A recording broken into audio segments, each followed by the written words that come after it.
Alhamdulillahirabbil alamin wassalatu wassalamu ala asrofil anbiya'i wal mursalin wa ala alihi wa sahbihi ajma'in. Asyhadu an la ilaha illallah, asyhadu anna Muhammadan abduhu wa rasuluhu la nabiyya ba'da. Wa qala Allah ta'ala fi kitabihil karim, a'udzu billahi minasyaitonir rajim. Bismillahirrahmanirrahim. Wa ma kana lil mu'minina wal mu'minatin idza qadallahu wa rasuluhu amran ayyakuna lahum khiyaratu min amrihim. Alhamdulillah, puji dan syukur senantiasa kita panjatkan hanya pada Allah Subhanahu wa taala yang telah menentukan takdir manusia dan segala sesuatu yang ada di antara hidup manusia. Dialah Allah, tiada Tuhan selain Dia. Tidak henti-henti kita memujinya, tidak henti-henti kita benar beribadah kepada Allah, karena Allah lah yang memegang kunci surga, Allah lah yang menentukan hamba-hambanya yang layak, dan kepada Allah lah kita akan dikembalikan pada satu saat yang kita tidak ada keraguan di dalamnya.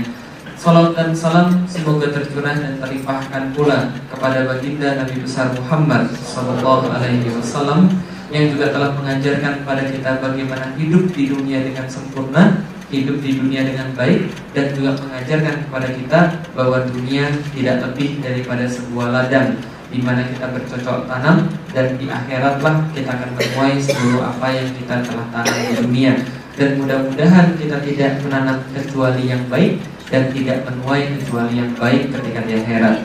Alhamdulillah Bapak Ibu sekalian, jadi pada hari ini kita lanjutkan pembahasan kita. Jadi pembahasan saya Bapak Ibu sekalian itu bersistematis sehingga mudah-mudahan Bapak Ibu sekalian selalu dapat hadir.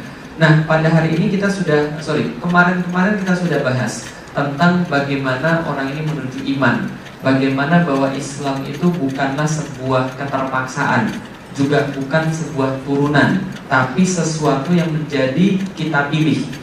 Kita tahu alasannya kenapa kita pilih Islam.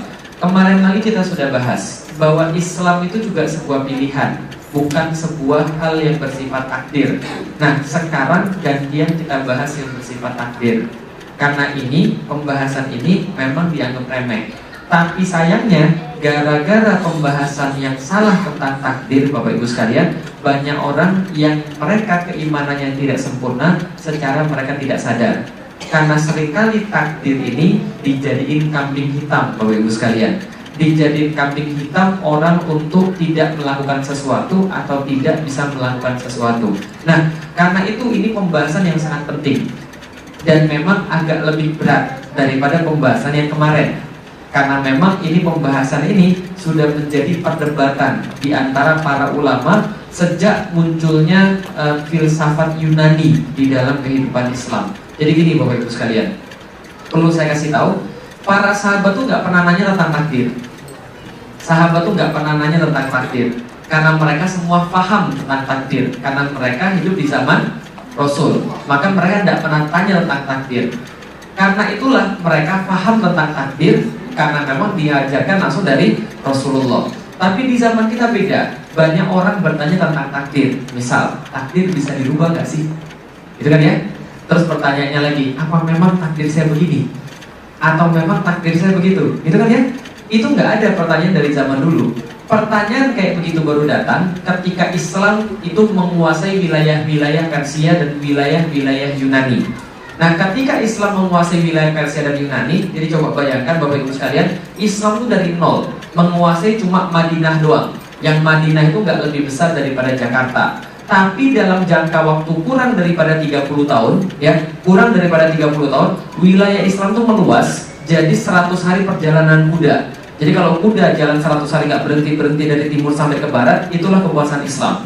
Jadi bisa dibayangin ya, luasnya Islam itu sehebat apa ya, meluasnya cepat banget kan ya.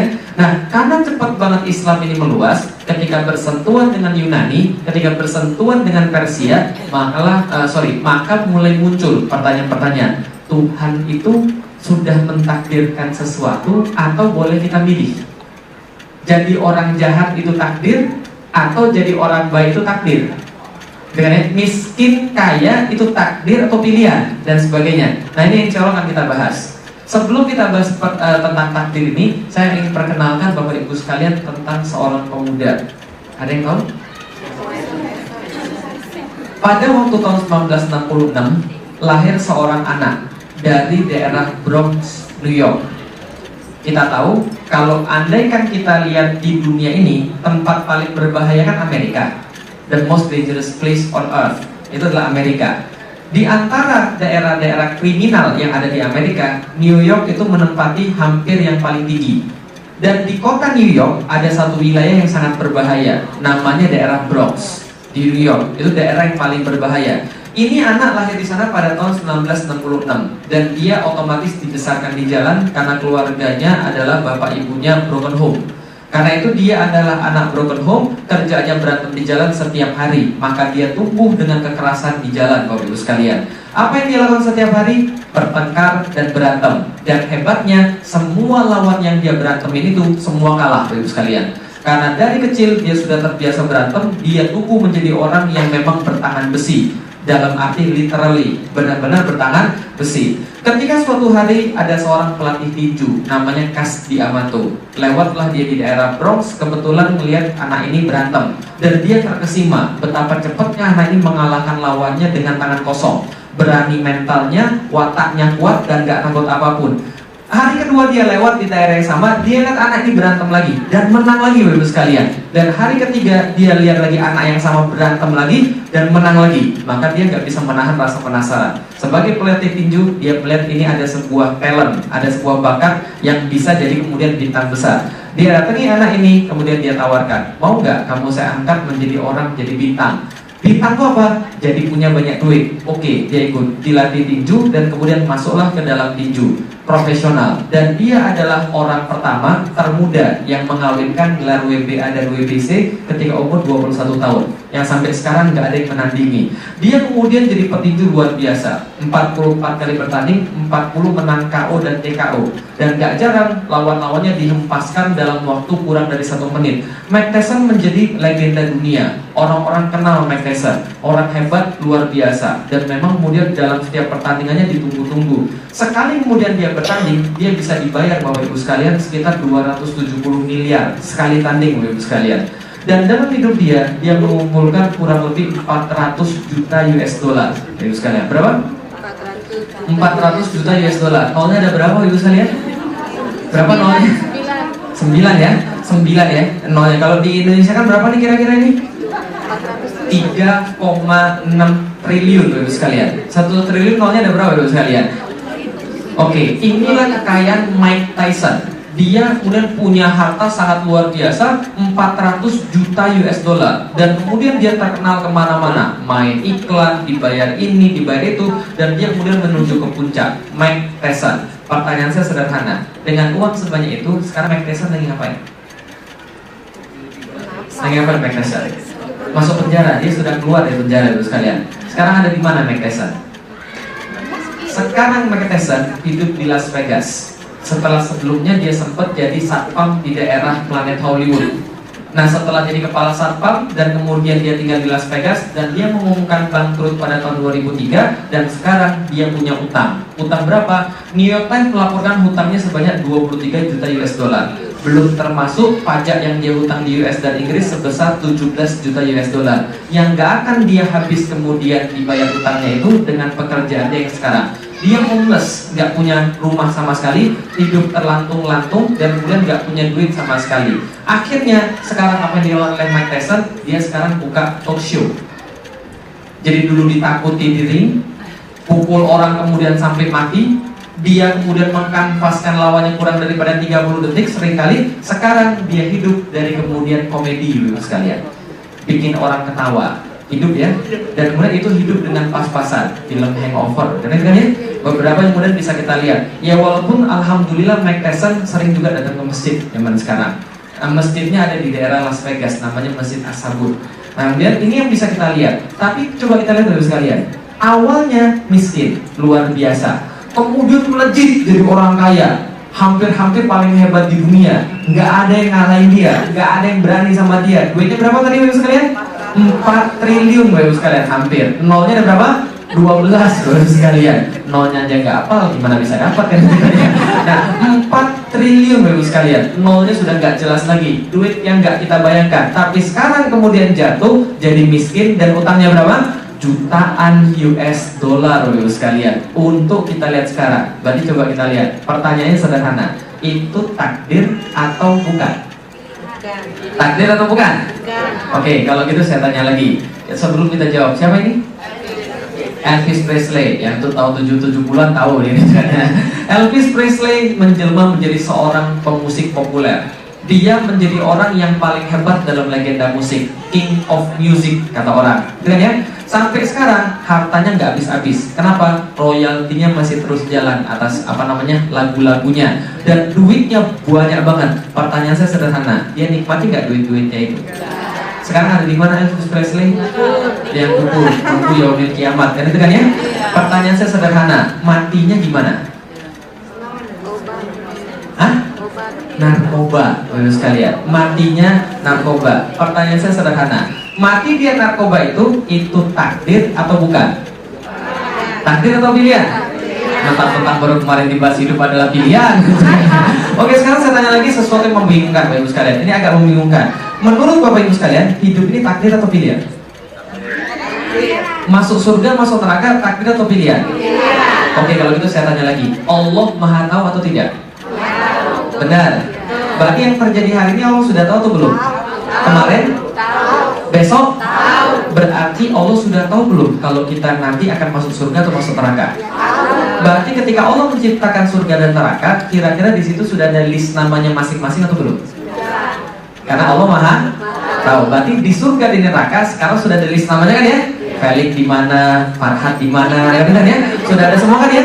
Berarti kita sudah ditentukan masuk surga atau neraka. Ngapain kita ibadah tadi? Gitu enggak? Ayo, katanya sudah ditentukan. Lalu ngapain tadi kita sholat isya? Jangan-jangan kita sholat isya nanti besok-besok matinya suul khotimah. Oke, kita kan nggak tahu, tapi Allah tahu nggak? Berarti hidup ini pilihan atau terpaksa? Loh, katanya tadi di surga sudah ada list namanya belum? Tapi Allah sudah tahu. Bingung? Bagus, karena itulah kita bahas sekarang. Melengkapi pembahasan kita yang kemarin, hidup ini pilihan atau hidup ini adalah takdir. Dan kalau memang ada pilihan, yang mana yang dikatakan sebagai takdir? Oke Bapak Ibu sekalian, coba kita lihat. Ini kasus yang lain lagi Bapak Ibu sekalian. Ini ceritanya ada yang namanya siapa nih? Choky Sitohang ya. Choky Sitohang kemarin beberapa tahun yang lalu, ini contoh yang sangat bagus sekali untuk takdir. Dia menikah dengan Melisa. Ini mbaknya seorang muslimah, sedangkan masnya ini seorang Nasrani. Maka berdasarkan fikih kita yang kemudian sudah disepakati oleh ulama manapun, seorang pria non-muslim dilarang menikah dengan seorang muslimah, apapun alasannya. Betul begitu kan ya? Maka ketika ini dinikahkan oleh bapaknya diprotes oleh orang-orang muslim. Kenapa dinikahkan? Itu kan bukan orang muslim, itu kan nggak boleh. Bapaknya kemudian bilang, semua sudah ketentuan Allah, sudah takdir daripada Allah. Kenapa? Apapun yang terjadi, saya yakin ini adalah takdir Allah.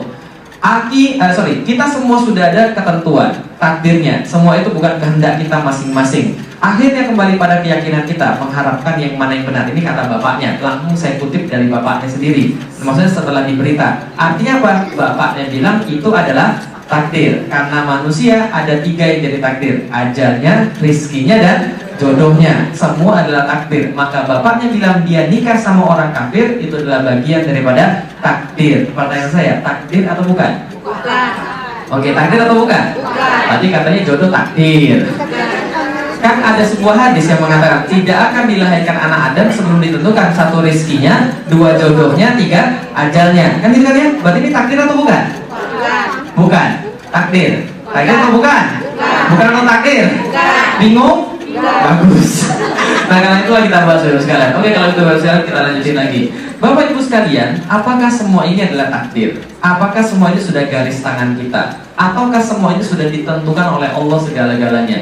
Kadang-kadang ada orang bilang itu semua adalah takdir. Maka ketika ada seorang anak, dia kemudian dari sekolah dapat nilai matematika, ujiannya dapat 3, bapaknya tanya, kenapa nilai ujianmu dapat 3? Anaknya bilang, karena takdir anakmu memang jelek dalam pelajaran matematika.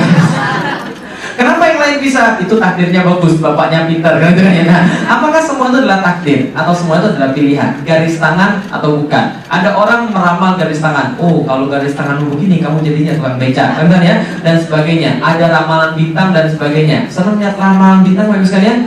Nah, muda dulu pasti seneng kan ya, lihat Aquarius hari ini kere gitu kan ya, asmara kasihan dulu ditinggal dan sebagainya. Maka kita semua percaya ramalan, percaya dan nggak percaya ibu sekalian, ramalan bintang itu favoritnya orang Indonesia.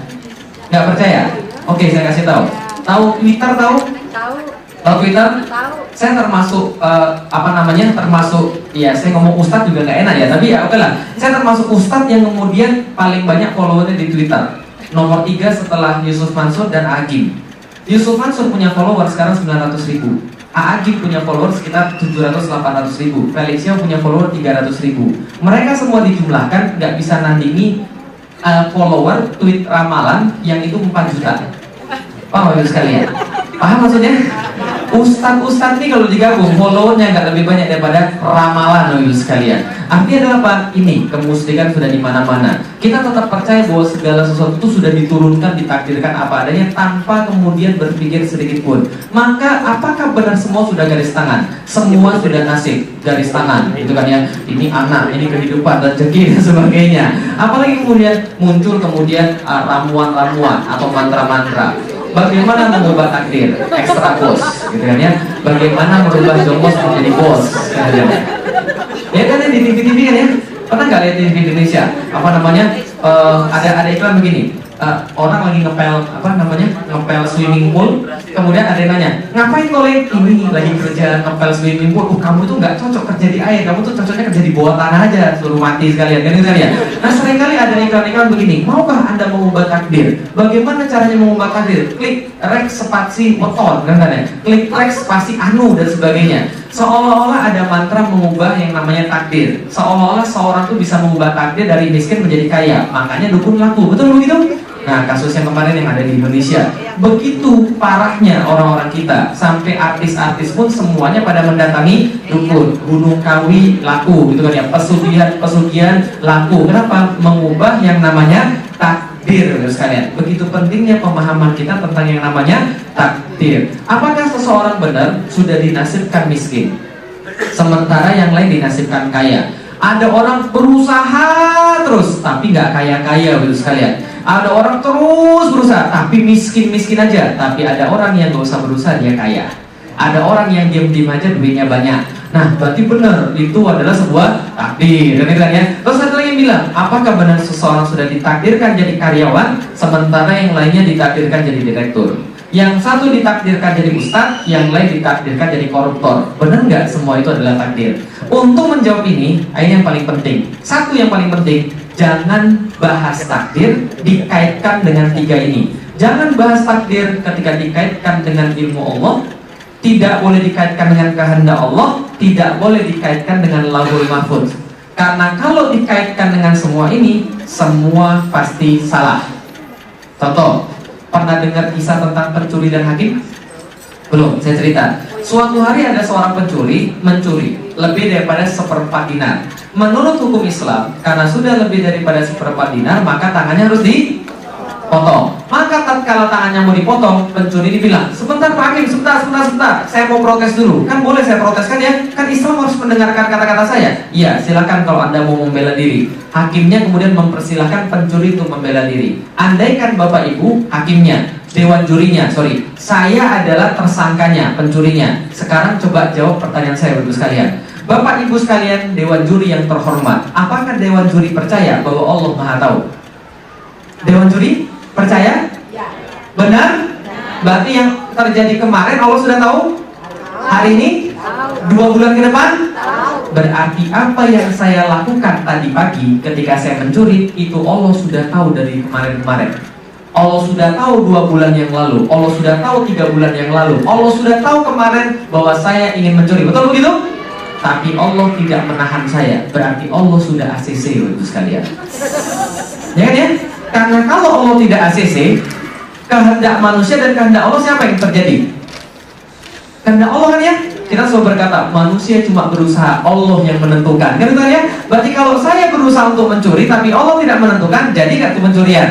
Nggak terjadi. Berarti ini adalah kehendak Allah, Bapak Ibu sekalian. Dan sudah tertulis di Lauhul Mahfuz bahwa hari ini, pagi ini, jam segini saya mencuri. Berarti itu sudah takdir daripada Allah. Saya nggak bisa apa-apa. Bukan keinginan saya, tapi ini keinginan Allah. Berarti saya bebas, Bapak Ibu sekalian. Bebas nggak? Bebas ya. Untung ibu gak jadi hakim gitu kan ya. Hakimnya bilang begini, oke, sebenarnya saya pengen mengerti, tapi potong tangannya Al-Kojo. Tangannya dipotong, lalu dia nangis-nangis. Hakimnya bilang, sebenarnya saya nggak mau potong tangan kamu, tapi ini bukan kehendak saya ini adalah kehendak Allah. Dan Allah sudah tahu tanganmu bakal dipotong, tapi Allah nggak kemudian menghalangi. Berarti Allah sudah ACC, paham ya saya? Dan Anda lupa balik Lauhul Mahfuz, lembar berikutnya setelah Anda mencuri, tangan Anda dipotong, kan itu kan ya? Paham kira saya? Yang benar hakim atau kemudian pencurinya? Dua-duanya sama-sama salah. Kenapa? Dua-duanya sama-sama mencampurkan takdir dengan ilmu Allah, kehendak Allah, dan Lauhul Mahfuz. Kenapa tidak boleh dicampurkan, Bapak sekalian? Nih jawabannya. Sebenarnya sudah ibu jawab dari tadi. Kita nggak boleh mencampurkan ilmu Allah, kehendak Allah, dan Lauhul Mahfuz karena kita tidak tahu semua itu. Betul? Allah Maha tahu, betul? Betul. Tapi kita Maha tahu nggak? Enggak. Allah Maha berkehendak. Kita tahu nggak kehendak Allah apa? Tidak. Dan Allah kemudian menuliskan semua di Lauhul Mahfuz. Kita sudah pernah lihat Lauhul Mahfuz kita masing-masing? Enggak. Berarti karena kita tidak tahu, kita tidak bahas. Yang kita bahas adalah apa? Yang kita bahas adalah yang kita tahu saja. Apa yang kita bahas? Apakah manusia bebas untuk memilih atau manusia dipaksa untuk memilih? Itu saja. Maka berdasarkan dipaksa dan memilih ini, ada dua kejadian pada manusia. Satu, di mana manusia bisa memilih. Dua, di mana manusia tidak bisa memilih. Di tempat di mana manusia bisa memilih, pasti Allah akan minta pertanggungjawaban. Kalau manusia tidak bisa milih, Allah tidak akan minta pertanggungjawaban. Selesai, gampangnya. Ingat ya. Jadi kalau kita bisa memilih, Allah akan minta tanggung jawab. Tapi kalau kita tidak bisa milih, Allah tidak akan minta tanggung jawab. Gak usah Allah deh, manusia aja begitu. Contoh, kalau ibu boleh nggak nanya saya, Mas, kenapa Mas Felix jadi laki-laki? Boleh nggak nanya begitu? Nggak boleh, karena saya nggak pernah milih. Itu kan ya, Mas, kenapa matanya sipit? Boleh nggak ngomong begitu? Nggak boleh, karena saya nggak pernah milih. Tapi ibu dan bapak boleh tanya, kenapa saya pakai batik hari ini? Boleh nggak? Boleh, karena saya memilih untuk pakai batik. Kenapa nggak pakai peci? Saya bisa jawab, karena saya memilih untuk tidak pakai peci. Tapi kalau yang tidak bisa saya pilih, saya nggak akan dimintai pertanggungjawaban oleh Allah, apalagi ditanyai oleh manusia. Betul kan ya? Nah kalau gitu kita lihat, ada daerah di mana kita bisa memilih, karena itu kendali kita. Ada di mana itu di luar kendali, karena itu kita tidak dipaksa, kita tidak ditanya dan tidak berhak untuk menjawab. Nah kalau gitu kita lihat, nih daerah di luar kendali manusia. Misalnya tsunami, musibah, ini daerah di luar kendali manusia. Maka kalau ini terjadi pada manusia, dia nggak akan ditanya oleh Allah. Kenapa mati gara-gara tsunami? Nggak akan ditanya oleh Allah. Karena ini adalah namanya musibah di luar kendali manusia. Tapi ada daerah-daerah di dalam kendali. Ini contoh lagi, di luar kendali manusia, bukan di dalam. Di luar kendali. Lahir wajahnya ganteng, itu di luar kendali, bukan pilihan. Ada yang lain dengan wajah yang ganteng, ada yang lain dengan wajah yang pas-pasan. Itu juga di luar kendali, Bapak sekalian. Makanya dalam perkara-perkara kayak begini, kita nggak usah banyak tanya, nggak perlu banyak protes, karena itu di luar kendali kita. Bisa dipahami. Kenapa hidung saya nggak mancung? Kenapa mata saya sipit? Itu gak usah ditanyain, karena itu di luar kendali. Dan Allah pun tidak akan tanya. Saya aja beriman walaupun wajah saya pas-pasan, Ibu sekalian. Tahu juga wajahnya pas-pasan? Iya, saya sadar wajah saya pas-pasan. Dan pas-pasan itu yang paling enak, Ibu sekalian. Pas-pasan tidak terlalu cakep dan tidak terlalu jelek, kan ya? Pas-pasan mirip Tom Mingse, gitu kan ya? Jadi benar-benar kita lihat bahwa perkara-perkara semacam ini adalah yang namanya takdir. Apa itu takdir? Takdir adalah perkara yang sama sekali tidak dapat kita pilih, dan itu Allah tidak akan minta pertanggungjawaban. Ya, ingat baik-baik kan ya? Allah nggak akan minta pertanggungjawaban. Contoh, hidung kita pesek, Allah minta pertanggungjawaban nggak? Loh, Allah nyiptain, kenapa Allah minta pertanggungjawaban? Dan kalau kita rubah, malah Allah minta pertanggungjawaban. Paham ya? Ingat ya, apa yang nggak boleh dirubah? Perkara-perkara yang Allah kasih, yang itu harus kita imani. Itulah yang dinamakan beriman pada takdir. Karena apapun yang Allah kasih kita, itu pasti baik. Jadi kalau kemudian ada yang lahir hidungnya kemudian pesek, dia operasi, baik-baik nggak ditanya, malah jadi ditanya. Itulah manusia zaman sekarang aneh. Ribet dalam perkara-perkara yang nggak ditanya Allah, tapi nggak ribet dalam perkara-perkara yang ditanya Allah. Paham ya maksud saya? Dia ribet badannya, dia ribet operasi ini, dia ribet operasi itu, padahal ditanya Allah nggak? Enggak, yang dia nggak ribet amal perbuatan dia, padahal itu yang ditanya Allah. Malah dah biarin aja, kita kan hidup di Amerika. Amerika kan beda dengan Indonesia. Indonesia. Padahal ditanya Allah, harusnya dia malah ribet di situ, bukan ribet dalam perkara-perkara yang Allah tidak tanya. Bisa dipahami Bapak Ibu sekalian? Nah, kalau gitu kita lihat lagi. Itu contoh yang di luar kendali. Ini contoh yang di dalam kendali. Kalau daerah di dalam kendali manusia, maka kita kayak kendarai sebuah mobil. Mobil itu ada setirnya, betul begitu? Kita mau ke kiri bisa atau enggak? Kita mau ke kanan bisa atau enggak? Yang kemarin kita bahas. Maka kita sama-sama punya Al-Quran dan modal kita sama. Akal kita punya, waktu kita punya. Satu orang sama-sama satu hari 24 jam. 1 jam 60 menit, 1 menit 60 detik, semua sama. Maka mau jadi orang yang baik atau buruk itu pilihan. Mau jadi amanah atau khianat itu pilihan. Mau jadi orang yang ramah atau judes itu juga pilihan. Maka ketika Anda ketemu saudara Anda, saudaranya nanya, "Bu, kenapa wajahnya jelek banget kayak di toko 10 begitu?" Ibunya bilang, "Sudah takdir wajah saya begini." Benar atau salah? Salah. Itu pilihan Bapak Ibu sekalian. Gak ada orang yang ditakdirkan Allah wajahnya jelek kan ya. Ada pilihan mau senyum atau tidak senyum. Makanya senyum jadi ibadah. Kan gitu kan ya? Ini perkara pilihan. Nah, kalau gitu Bapak Ibu sekalian, orang mau baik, orang mau buruk adalah perkara pilihan, bukan perkara takdir. Contoh misalnya, di Jakarta kemarin ditangkap seorang PSK. Ketika PSK-nya ditangkap, lalu ditanya, "Kenapa kamu jadi PSK?" PSK-nya bilang, "Saya terpaksa, Pak." Benar nggak terpaksa? Terpaksa berkali-kali, itu mah hobi namanya, Pak. Benar saya. Itu bukan keterpaksaan, itu pilihan. Nggak ada kejahatan yang terpaksa dan tidak ada kebaikan yang nggak sengaja. Semua itu adalah sebuah pilihan. Maka kalau gitu mau pilih mana? Jadi baik atau jadi jelek? Baik atau jelek? Tapi ada yang sering menghalangi kita untuk jadi baik. Apa? Tadi kita merasa baik dan jelek itu takdir. Betul begitu? Nah, ini satu lagi yang menghalangi kita jadi orang baik. Hidayah namanya. Loh, kok hidayah menghalangi jadi baik? Bukannya hidayah justru bikin kita jadi kemudian baik? Nah, ini kalau gitu sekalian, kita lihat nih. Pernah nggak dengar kata-kata begini? "Saya tuh mau baik, tapi saya belum dapat hidayah." Pernah dengar begitu? Ya Allah, serius Ustaz, serius banget. Saya tuh pengen banget kerudungan, tapi belum dapat hidayah. Sering begitu, benar? Nah, sering kan ya? "Saya belum dapat hidayah Ustaz, jadi belum bisa sholat nih," benar ya? Nah, sering kali hidayah jadi kambing hitam Bapak sekalian. Kenapa dia nggak mau sholat? Kenapa dia nggak mau baik? Sering dengar kata-kata begini, wajar aja dia hebat, kan Allah kasih dia hidayah. Betul begitu? Seringkali setelah saya ngisi pengajian, kemudian ada sekelompok orang datang, bapak-bapak atau ibu-ibu, dia bilang, "Inilah contoh orang yang dapat hidayah. Belajar Islamnya cepat, hafal Qur'annya cepat, dan kemudian bisa menyampaikan Islam dengan baik karena dia sudah dapat hidayah." Sebenarnya dia pengen ngomong, "Gua belum bisa begitu karena gua belum dapat hidayah." Nah, kalau dia biasa aja dia dapat hidayah, kalau gua belum dapat hidayah, makanya gua nggak bisa. Kan itu kan ya? Alasan lagi. Ada lagi yang bilang, "Saya selalu berdoa semoga saya dikasih hidayah." Kalau orang yang cuma ngomong begini akan jadi baik atau enggak? Cuma ngomong begini doang akan jadi baik atau tidak? Tidak akan pernah jadi baik. Kenapa tidak pernah? Karena hidayah artinya apa? Petunjuk, guide, bukan majalah kan ya? Nah, petunjuk atau guide, bukan sinetron hidayah ya. Jadi petunjuk atau guide itu artinya hidayah. Kalau gitu, untuk memahami hidayah, kita coba bermain-main dengan hidayah. Ini hidayah yang saya berikan pada Bapak Ibu sekalian. Tolong hafalin dalam waktu 1,5 menit. Cara datang ke rumah saya, hafalin dalam waktu 1,5 menit. Ini hidayah, petunjuk ke rumah saya. Rumah saya terletak di Jalan Khalid Elok 7. Dari sini cari perkampungan nelayan di Jakarta maksudnya, lalu cari gerbang Pantai Indah Kapuk. Masuk pada putaran pertama, ikut jalan terus sampai putaran kedua, ikut terus jalan terus sampai putaran ketiga, baru belok ke kiri terus sampai belokan keempat, belok lagi ke kiri. Setelah kita belok ke kiri, sebelah kanan ada showroom mobil, sebelah kanan showroom mobil ada gang masuk rumah saya di ujung dekat sekolahan. Sudah apa? Belum? Oke, terima kasih. Pertanyaan saya sederhana. Ini petunjuk apa ini? Cara pergi ke rumah saya. Dan ini benar atau tidak? Benar atau tidak? Insya Allah benar, karena datangnya langsung dari saya.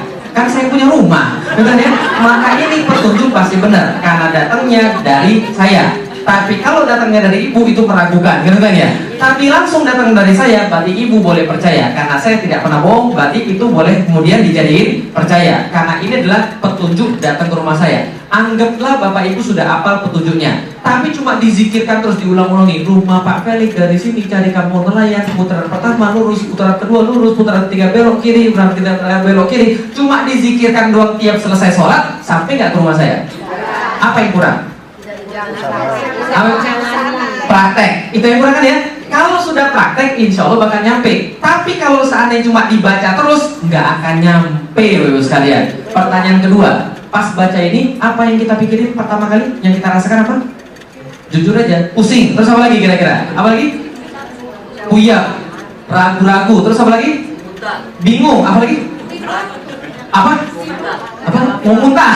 Nah, bingung mau muntah. Bodoh amat, gua kagak peduli. Betul gitu? Bingung, pusing, ribet, muter-muter, bodoh amat, gua kagak peduli, ragu-ragu kan gitu ya.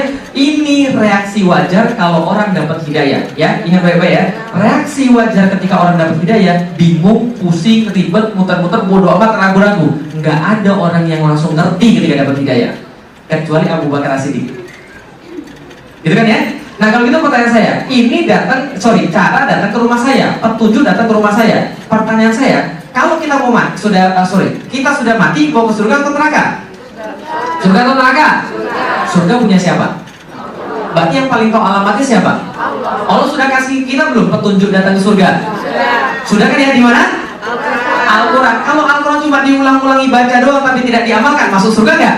Nggak akan pernah, Bapak sekalian. Maka seorang hafiz Quran itu belum jamin dia masuk surga, ya. Jadi seorang hafiz Quran belum jamin dia masuk surga. Nah kenapa? Cuma ulang-ulangi doang, itu nggak jamin masuk surga. Kalau begitu, saya nggak usah hafal Quran aja. Kan orang yang hafal Quran belum tentu masuk surga. Betul begitu, Bapak sekalian? Orang yang hafal aja belum tentu masuk surga, apalagi yang nggak hafal. Dari gimana mau masuk, Pak, Bapak sekalian? Maka tetap aja harus menghafalkan Al-Quran. Berarti ini contohnya. Hidayah sudah datang kepada kita, tergantung kita mau ambil action atau tidak, ya. Oke, kalau gitu kita lihat, hidayah sudah turun belum Bapak sekalian? Sudah. Jadi mulai dari sekarang nggak boleh ada yang bilang saya belum dapat hidayah. Awas loh, karena Allah sudah kasih kita hidayah. Wa nazzalna 'alaikal kitaba tibyana likulli syai'. Kami menurunkan Al-Quran menjelaskan segala suatu perkara, cara masuk ke dalam surga. Kalau gitu kita lihat lagi, hidayah itu kayak mobil, Bapak sekalian. Mobil, kita lihat contoh, kalau seandainya malam-malam nggak ada lampu sama sekali, kebetulan Amerika sedang mati lampu seluruhnya, jadi nggak ada lampu sama sekali dan gelap sekali. Anda dari sini disuruh pergi ke San Bernardino, berani atau enggak? Nyampe atau enggak? Kok nggak nyampe? Kenapa nggak nyampe? Kan lampunya mati, mobilnya kan ada. Mobilnya ada lampu nggak? Ada, tapi jalannya nggak kelihatan. Tapi mobilnya punya lampu nggak? Gimana caranya jalannya supaya kelihatan? Gimana caranya supaya jalan kelihatan? Lampunya dilain dan maju mobilnya. Kalau jalannya kalau kita tetap di mobil dan di situ-situ aja, jalannya nggak akan kelihatan. Kalau kita maju, jalannya belum kelihatan. Belokan ke sini, belokan ke situ, kan gitu kan ya? Artinya apa? Hidayah itu akan muncul kalau sudah action. Paham? Jadi bukan yakin baru dapat hidayah, bukan yakin baru berbuat, tapi berbuat dulu baru yakin. Ustaz, saya tuh belum yakin, Ustaz, nanti kalau saya kerudungan nanti lepas lagi gimana? Kan nanti kan jelek jadinya. Berarti saya belum yakin. Salah, Bapak sekalian. Kerudungan dulu baru yakin, bukan yakin baru kerudungan. Paham ya maksudnya kan ya? Kita take action dulu, baru kemudian ada. Sayangnya orang-orang kita sukanya mikirnya banyak, sehingga nggak jadi-jadi berbuat baik. Betul begitu? Kata orang Sunda, kalau mau berbuat baik, dia mikirnya begini, mungkin kumahnya. Nanti gimana ya? Nanti gini, nanti gitu. Kalau dia mau berbuat buruk, mikirnya kumahan kewai lah, sebenarnya. Gimana nanti aja lah. Contoh misalnya, dia mau ngasih pengemis. Ada pengemis datang, dia mau ngasih, mikirnya panjang. Nanti kalau dibeliin narkoba gimana? Nanti kalau dibeliin rokok gimana? Nanti kalau dia malas gimana? Nggak jadi ngasih, padahal mau ngasih cuma berapa? 500 perak. Mikirnya panjang, Bapak sekalian. Nah itulah manusia terbalik. Kalau berbuat baik dia mikirnya panjang, berbuat buruk nggak pakai mikir. Harusnya dibalik. Berbuat buruk mikirnya, oke kumahanya, nanti gimana? Tapi kalau mau berbuat baik, kumahan kewai lah, biarin aja. Yang penting berbuat baik. Nah inilah kemudian sisanya akan muncul kalau kita ambil tindakan. Tapi kalau kita nggak pernah ambil tindakan, nggak akan datang hidayah Allah kepada kita. Ingat ya, hidayah sudah turun dan harus kita ambil tindakan. Nah, dan hidayah itu kayak sebuah peta. Makin dekat, makin yakin. Contoh, dari sini ke Hollywood gimana caranya? Ke jalan Hollywood dari sini gimana caranya? Nah, mau ibu lewat mana deh? Kira-kira kalau saya tanya, dari sini ke Hollywood lewat mana? Kira-kira gimana? Wilton. Terus sampai setelah Hollywood kiri. Petunjuknya apa? Ada pelang atau ada apa itu? Nama jalannya. Oke, kalau ibu jelasin itu ke orang Indonesia yang nggak pernah datang ke Hollywood, dia ngerti nggak? Pusing dia. Tapi kalau dia nggak ambil tindakan, dia akan semakin pusing. Tapi kalau kemudian dia ikutin, oke, menurut ibu lurus saja jalan Milton, terus kemudian belok kanan Hollywood, oke, dia lihat, oh ini pelang Hollywood, semakin yakin nggak ini jalan yang benar? Semakin yakin, semakin dekat semakin yakin, bukan yakin duluan, ya, berarti lakukan dulu baru yakin. Nah, akan datang kemudahan daripada Allah. Dan hidayah itu syaratnya adalah tanya dan berkumpul dengan orang-orang yang tepat. Kalau salah berkumpul, salah dapat hidayah. Misal, kalau mau pergi ke Papua, tanya sama orang siapa? Orang Papua. Kalau mau pergi ke Bogor, tanya sama siapa? Sama orang Sunda, sama orang Bogor. Kalau mau pergi ke Los Angeles, tanya sama siapa? Orang Los Angeles. Kalau kita mau pergi ke Papua, tanyanya sama orang Los Angeles, benar atau salah? Maka tanya dan berkumpul dengan orang-orang yang tepat. Kalau mau ke surga, tanyanya sama siapa? Ustaz nggak pernah ke surga, wahai sekalian. Tanya sama siapa kira-kira? Sama yang sudah pernah ke surga, Rasul. Makanya kalau kita nggak mau ikut Rasul, itu susah masuk surga. Makanya diandaikan oleh para ulama, dunia ini musibah, kayak sebuah lautan yang kalau kita nyebur kita pasti mati. Maka Rasul itu kayak sebuah sampan, kayak sebuah perahu yang siapa yang naik ke situ, maka dia pasti akan sampai pada tujuan. Nah, perahu itu adalah sunnah Rasulullah. Maka tanya dan berkumpul dengan orang yang tepat. Kalau Anda mau baik, berkumpulnya sama orang-orang jahat yang nggak akan baik-baik. Ada seorang yang berkata, Ustaz, saya tuh mau berubah Ustaz, saya tuh orangnya dulu dugem Ustaz, tapi susah banget mau berubah. Gimana? Ya ini susah banget Ustaz, kadang-kadang saya tertarik lagi. Saya bilang, kamu sudah pindah rumah atau belum? Waduh susah Ustaz, saya pindah rumah Ustaz, saya tuh gak punya duit. Saya bilang, kalau kamu mau serius berubah, pindah dari rumahmu.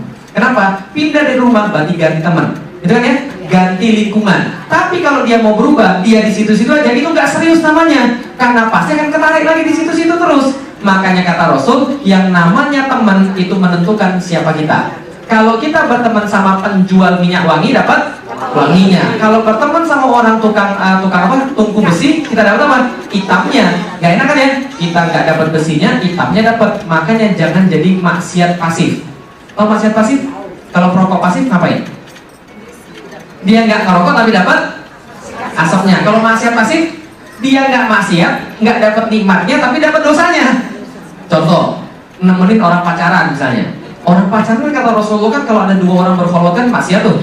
Ya kan ya, kata Rasul kalau ada dua orang berkholwat bukan mahram, yang ketiganya setan.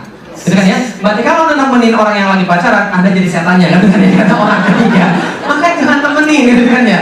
Jangan temenin orang maksiat. Kalau Anda temenin orang maksiat, Anda termasuk bagian daripada maksiat itu. Kita tergantung siapa teman-teman kita. Nah, kalau gitu bagus kita lihat. Gimana kalau ada kemudian Allah bilang, nih, Allah bilang barang siapa dikasih petunjuk oleh Allah, maka dia dapat petunjuk. Siapa yang disesatkan, dia tidak akan dapat petunjuk. Betul begitu? Berarti petunjuk itu Allah atau dari manusia? Dari Allah atau dari manusia? Dari Allah. Tapi kalau kita beriman itu pilihan atau paksaan? Pilihan atau paksaan? Oke, kalau kita lihat lagi. Allah kata di dalam surat Al-Fatir, fa innallah, sesungguhnya Allah yudillu may yasha, dia menunjuki siapa yang dia kehendaki. Apalagi kemudian wayahdi, dan bukan menunjukkan, yudillu may yasha, menyesatkan siapa yang dia kemudian kehendaki. Wayahdi, dan dia menunjuki may yasha, yang dia juga kehendaki. Berarti siapa yang menghendaki orang dapat petunjuk atau tidak? Allah. Kalau gitu kita lihat, saya meneliti dalam Al-Quran dan cuma menemukan 3 orang yang Allah tidak kehendaki dapat petunjuk. Siapa? 3 orang. Siapa mereka? Belum tahu. Kenalkan yang pertama. Yang dapat petunjuk Allah adalah orang-orang yang kafir. Wallahu la yahdil qaumal kafirin. Allah ulang 4 kali di dalam Al-Quran. Wallahu la yahdil qaumal kafirin. Wallahu la yahdil qaumal kafirin. Wallahu la yahdil qaumal kafirin. Wallahu la yahdil qaumal kafirin. Allah tidak mau kasih petunjuk pada orang yang kafir. Berarti siapa orang pertama yang dapat petunjuk? Kafir. Orang kafir. Perkenalkan orang yang kedua. Wallahu la yahdil qaumal fasikin. Allah tidak kasih petunjuk pada orang yang fasik. Allah sebutkan 5 kali di dalam Al-Quran. Wallahu la yahdil qaumal fasikin. Allah malas, Allah nggak mau kasih petunjuk pada orang yang fasik. Itu orang kedua. Yang pertama siapa? Kafir. Yang kedua siapa? Fasik. Yang ketiga, yang paling banyak Bapak Ibu sekalian. Wallahu la yahdil qaumal zalimin. Allah tidak mau kasih petunjuk pada orang yang zalim. Siapa yang ketiga? Orang zalim. Yang pertama siapa tadi? Kafir. Yang kedua? Fasik. Yang ketiga? Zalim. Apa perbedaan fasik, kafir, dan zalim? Orang yang kafir, itu kata Allah di dalam Al-Quran ada 2. Innalladzina kafaru min ahlil kitabi wal musyrikin. Jadi ada 2 ya, orang kafir ya. Satu siapa? Ahli kitab. Siapa itu ahli kitab? Nasrani, Yahudi. Dan wal musyrikin. Siapa itu orang musyrik? Ya selain mereka. Berarti selain Islam itu kan kafir. Nah maka kafir itu ada dua tuh, ahli kitab dan musyrik. Nah maka musyrik itu selain ahli kitab, itu musyrik. Contohnya seperti apa? Yang penganut agama-agama lain lah, itu musyrik termasuk. Nah berarti itu yang dimaksud dengan orang yang kafir. Kalau orang yang fasik siapa? Orang yang fasik di dalam Al-Quran adalah diceritakan oleh Allah yang tidak bisa mengambil pelajaran daripada perumpamaan yang Allah berikan. Atau orang yang sudah tahu yang baik dan buruk tapi tetap melakukan yang buruk. Iya, bisa jadi orang Islam tuh. Tadi yang tahu baik dan buruk tapi dia tetap yang buruk. Atau orang-orang yang tidak percaya dengan janji Allah, itu juga fasik. Itu yang kedua ya, fasik ya. Yang ketiga siapa? Zolim. Zolim itu apa? Zolim itu lawannya adil. Berarti kalau orang nggak adil, berarti dia zolim. Contoh misalnya, zolim itu siapa? Orang yang dikasih duit segini tapi menyampaikan lain, itu zolim itu. Dikasih amanah nggak ditunaikan, zolim itu.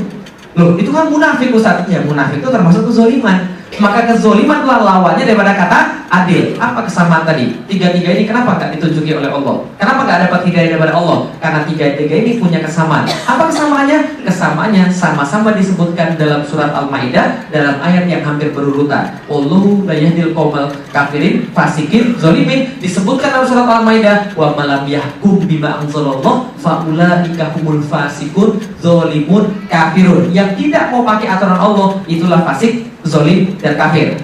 Kalau gitu kita lihat, inilah tiga orang yang tidak dapat petunjuk daripada Allah. Dan kalau kita lihat ini struktur kalimatnya, Allah tidak kasih petunjuk pada orang yang zolim. Maka coba dipikirkan baik-baik, dia zolim dulu baru tidak dikasih petunjuk, atau tidak dikasih petunjuk jadi zolim? Zolim dulu. Yang mana? Zolim dulu baru tidak dapat petunjuk, atau tidak dapat petunjuk baru zolim? Berarti zolim, kafir, fasik itu pilihan atau paksaan Allah? Pilihan dia. Kalau dia berhenti daripada kekafiran, kefasikan dan kezaliman, Allah kasih petunjuk pasti. Ya kan ya? Felix Xiao dulu orang kafir. Itu kan ya? Tapi kenapa bisa jadi beriman? Nah, itu hidayah atau bukan? Nanti kita bahas. Tapi yang jelas, kenapa Allah kasih saya hidayah? Karena saya berhenti daripada kekafiran saya, kemudian berpikir tentang Islam, Allah kasih hidayah.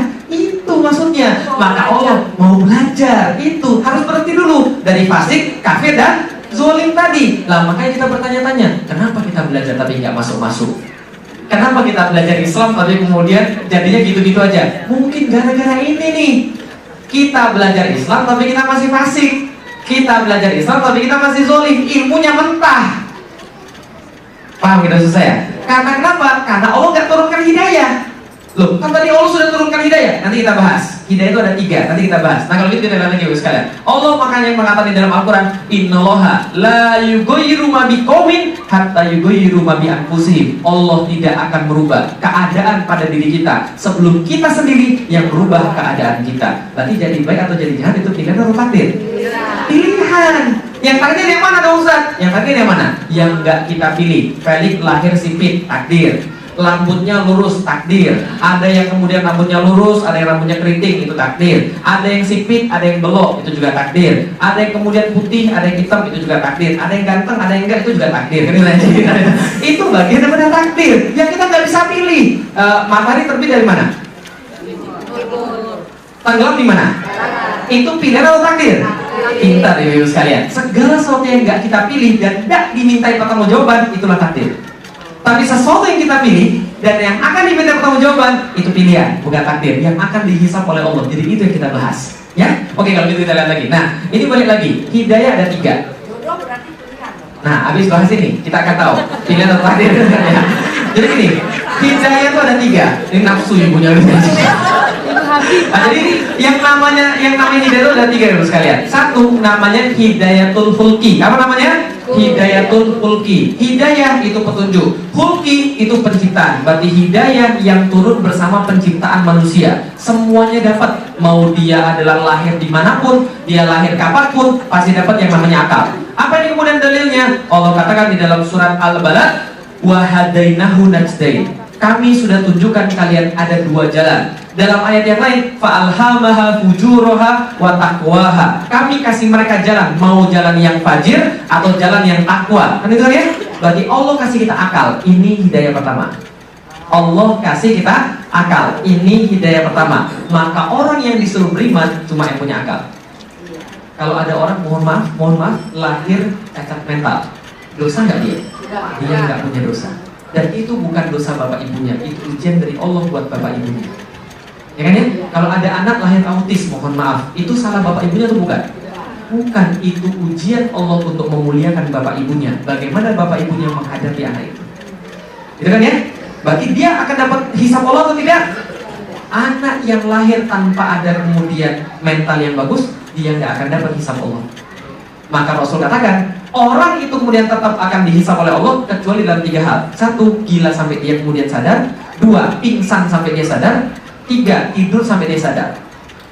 Makanya kalau sholat subuhnya telat, bangun langsung sholat.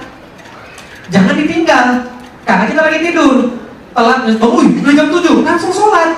Udah jam 8, langsung sholat, karena kita lagi tidur. Tapi jangan tiap hari. Itu hobi namanya, paham? Kalau Ustaz Malik itu kan tidak dihisab Allah. Iya, tapi jangan tiap hari. Kalau tiap hari itu namanya hobi, paham tidak saya? Masa tiap hari telat, itu malu-maluin namanya gitu kan ya. Nah, itu contohnya. Jadi itu kalau bangun langsung udah sholat, karena Allah mengangkat pena terhadap catatan malaikat. Orang gila sampai dia sadar, pingsan sampai dia sadar, dan orang tidur sampai dia bangun. Ada hadis yang lain yang lupa sampai dia kemudian ingat. Ya kan ya? Berarti yang hidayah pertama namanya apa? Akal. Hidayah pertama. Allah kasih akal itu hidayah, membedakan yang baik dan yang buruk. Yang kedua namanya hidayatul irsyad wal bayan. Susah banget ngapalin yang satu. Oke, gak usah diapalin. Allah kasih tahu di dalam Al-Quran surat As-Saff ayat 9, huwallazi arsala rasulahu bil huda wa dinil haq. Allah turunkan bersama rasulnya huda, petunjuk dan jalan yang benar, agama yang benar. Apa itu? Hidayah yang kedua, Al-Quran dan As-Sunnah. Oke, hidayah pertama tadi apa tadi? Akal. Yang kedua apa tadi? Al-Quran dan As-Sunnah. Dua-duanya sudah turun di depan mata kita. Yang ketiga yang belum turun. Nih, yang ketiga yang belum turun. Hidayah itu taufik namanya. Nah, ini yang belum ada nih. Makanya kita minta setiap hari. Nah, kita minta apa dalam surat Al-Fatihah? Ihdinas siratal mustaqim. Ya Allah, tunjukin kami, bimbing kami, kasih kami kemudian tuntunan menuju jalan yang lurus. Sehari kita minta berapa kali? 5 enggak, lebih. Berapa kali kita minta sehari? 17 kali kita minta loh sekalian, minimal kita minta 17 kali. Kenapa? Karena itu belum datang tuh. Nah, jadi kenapa kemudian apa hubungannya 3 ini? 1 hidayah apa tadi? Akal. Yang kedua? Yang ketiga? Taufik. Nah, gimana hubungannya nih hubungannya? Kalau akal kita menjangkau Al-Quran, akal kita mikir Al-Quran, Allah akan turunkan hidayah itu taufik. Tapi selama akalnya tidak dipakai untuk kemudian Al-Quran atau As-Sunnah, Allah tidak akan turunkan hidayah itu taufik. Itu jadi intinya. Jadi nggak mungkin George Bush bangun pagi-pagi langsung beriman pada Allah kalau nggak ada dakwah pada dia. Nggak ada cerita begitu. Nggak ada tiba-tiba ting mendapat, saya akan beriman pada Islam. Nggak ada cerita begitu. Nggak ada cerita orang kemudian nggak mau sholat tiba-tiba bangun pagi, saya mau sholat pokoknya. Nggak ada cerita begitu. Harus ada kemudian tadi akalnya memikirkan kepada ayat-ayat Allah dan As-Sunnah, baru Allah turunkan hidayah. Untuk itulah gunanya dakwah. Kalau nggak ada yang dakwah pada Kali Xiao nggak akan masuk Islam. Tapi yang hidayah dari Allah, iya hidayah dari Allah. Tapi Allah baru turunkan kalau dia minta. Belajar juga. Betul, harus. Kadang-kadang orang Indonesia tidak mau pakai hukum sebab akibat, maunya langsung hidayah doang. Gitu kan ya? Ustaz, anak saya besok mau ujian, Ustaz. Tolong dong Ustaz minta wiridan supaya anak saya bisa belajarnya. Gitu kan ya? Nggak mau pakai hukum sebab akibat, minta doa Ustaznya doang. Ustaz, ini anak saya besok kemudian mau kerjaan Ustaz. Tolong dong wiridan doanya gimana supaya nanti anak saya diterima kerja. Betul begitu? Ada orang tanya saya, Ustaz tolong dong Ustaz doanya wiridannya apa supaya jerawat saya hilang. Saya bilang, pergi ke dokter tahu katanya. Enak aja gitu kan ya. Minta wiridan kemudian jerawatnya hilang. Ini ada hukum sebab akibatnya ini yang harus diperbuat. Nah, kalau mau dapat hidayah pada Allah, gunakan akal bagaimana memikirkan Al-Quran dan As-Sunnah. Maka insya Allah Allah turunkan hidayah pada kita. Maka Rasul berbicara kepada kita, sungguh menyenangkan orang yang mendapatkan karunia yang paling besar daripada Allah. Apa? Karunia terbesar daripada Allah pada seorang hamba, kata Rasul adalah faqih fiddin. Tahu maksudnya? Faqih fiddin, dia paham dalam urusan agama karena Allah sudah turunkan kemudian persetujuan. Jadi taufik, hidayah itu taufik. Taufik ini asal katanya wafaq. Wafaq artinya setuju. Makanya kalau orang Arab bilang saya setuju, anna muwafiq. Ya, anna muwafiq, saya setuju dengan Anda. Nah, berarti taufik ini persetujuan Allah. Jadi banyak gini deh, kita kemudian mau dapat hidayah, kita belajar tuh terus-menerus. kita kemudian berusaha dapat hidayah, Allah kan, oke saya setuju kamu dapat hidayah, baru kita dapat. Tapi kalau kita maksiat terus, Allah nggak setuju kita dapat hidayah, walaupun kemudian ada hidayah di depan mata kita.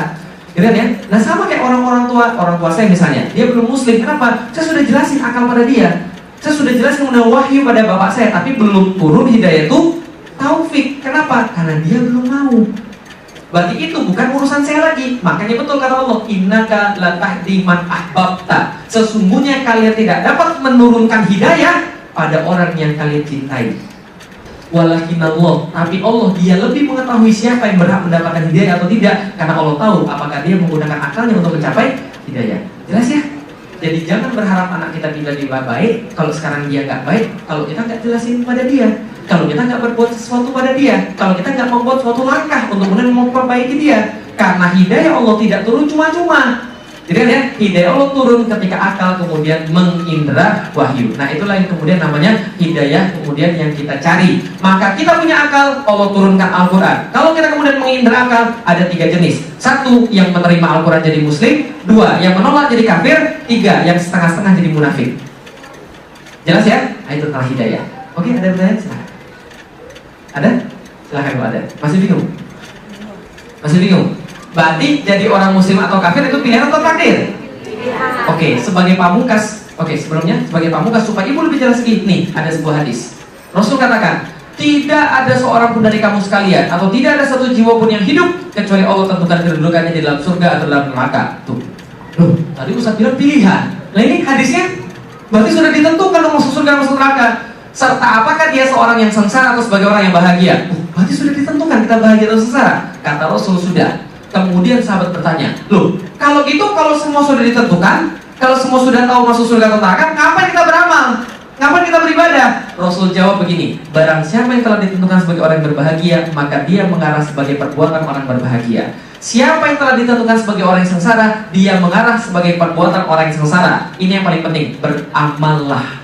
Karena setiap orang akan dipermudah. Ini yang paling penting, ingat, beramallah. Karena setiap orang akan dipermudah. Adapun orang yang ditentukan sebagai orang yang berbahagia, dia dimudahkan melakukan amalan berbahagia. Apabila dia ditentukan sebagai orang yang sengsara, dia dimudahkan melakukan amal sengsara. Kemudian Allah membacakan surat Al-Lail ayat 5-10. Fa amma man a'ta wattaqo. Siapa yang memberikan sebagian hartanya, suka bersedekah. Ingat baik-baik ibu-ibu sekalian, ini penting bagi ibu-ibu sekalian, karena penghuni neraka banyak wanita kata Rasul kecuali yang bersedekah. Ya, jadi banyak-banyaklah sedekah. Nah, jadi fa amma man a'ta wattaqo. Siapa yang memberikan hartanya dan kemudian dia bertakwa pada Allah, fasanu yassiruhu lil yusra. Allah permudah jalannya menuju kebaikan. Yang di bawah, wa amma man bakhila wastaghna. Siapa yang bakhil? Tahu bakhil?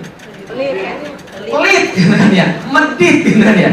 Siapa dia? Yang merasa bahwa hartanya bisa melindungi dia, yang merasa bahwa kemudian dia nggak perlu ngasih pada orang lain, yang merasa bahwa Allah itu nggak bisa ganti duit dia lebih banyak lagi. Nah itulah kemudian orang-orang yang bakhil, yang nggak mau mengeluarkan untuk kebaikan. Ketika kemudian ada proposal masjid, dia tahan duitnya. Tapi ketika beli kemudian barang-barang, loyalnya minta ampun. Tas $30.000, tas mulai $5.000. Tapi masjid $2.000 itu bukan $2.000 itu susah. Ini orang-orang yang bakhil, wastaghna, dan merasa cukup dengan dirinya. Dia merasa kekayaan dia bisa melindungi dia daripada azab Allah. Maka kemudian dia ini wa kadzdzaba bil husna, pasti dia mendustakan kebaikan-kebaikan yang Allah telah sediakan bagi dia. Apa yang terjadi bagi dia? Fayasanu yassiruhu lil usra, akan disediakan, dimudahkan jalan menuju keburukan. Berarti adalah apa? Takdir itu Allah sudah tentukan, tapi kita tidak tahu. Yang kita lakukan adalah beramallah kebaikan, maka takdir kita akan dipermudah. Selesai. Kalau gitu takdir bisa dirubah nggak? Kita nggak tahu bisa dirubah atau enggak. Jangan salah lagi. Contoh, saya pegang tangan apa nih? Saya pegang tangan apa? Sekarang saya ganti dengan tangan apa? Kiri. Oke, sekarang coba. Sekarang sebentar. Saya pegang pakai tangan apa sekarang? Tangan belakang. Hah? Kanan atau kiri? Kiri kanan. Kiri atau kanan? Sekarang dirubah kemana? Belakang. Sekarang dirubah kemana? Nggak tahu. Kenapa? Kenapa ibu nggak tahu? Karena ibu nggak tahu saya pegang awal di tangan mana dan akhirnya di tangan mana. Karena itu kita nggak tahu berubah kan ya. Tapi kalau kita tahu awal dan akhir, kita tahu itu berubah. Ya kan ya? Bagaimana kita tahu takdir kita berubah atau tidak kalau kita nggak tahu awal dan akhirnya? Contoh, Silaturahim memperpanjang rezeki. Memperpanjang umur. Ada orang suka silaturahim nih ceritanya nih. Maka sebelum dia mati dia bilang, nah ketahuilah, bapak harusnya mati umur 60 tahun. Tapi gara-gara bapak sering silaturahim, Allah panjangkan umur jadi 80 tahun. Benar nggak dia panjang 20 tahun gara-gara silaturahim? Belum tentu. Gitu kan? Karena dia nggak tahu takdirnya apa, gitu kan ya? Artinya adalah apa? Ya silaturahim memang memperpanjang rezeki, lakukan saja, tapi jangan dihubung-hubungkan sama memperpanjang berapa lama umurnya. Paham? Karena kita nggak tahu awal dan kita nggak tahu akhir, maka takdir itu tidak berubah. Karena kita nggak tahu takdir kita awal apa dan kita nggak tahu takdir kita akhir apa. Yang jelas adalah beramallah dan jangan banyak mikir tentang takdir. Ya kan ya? Karena kata Rasul, ada pembahasan yang harus dihindari. Satu, ketika sahabatku dibahas, maka tinggalkan pembahasan itu. Paham? Kenapa? Karena orang ada yang menjelek-jelekan sahabat. Dua, kalau dibahas tentang takdir, maka tinggalkan pembahasan itu. Artinya, ujung daripada cerita kita, jangan banyak bahas tentang takdir. Ya kan ya?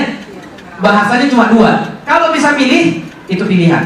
Kalau nggak bisa pilih, takdir, selesai. Jelas ya? Itu aja bahasanya. Oke, ada pertanyaan silahkan. Ibu boleh. Makin bingung ya? Bagus. Silakan. Mohon maaf.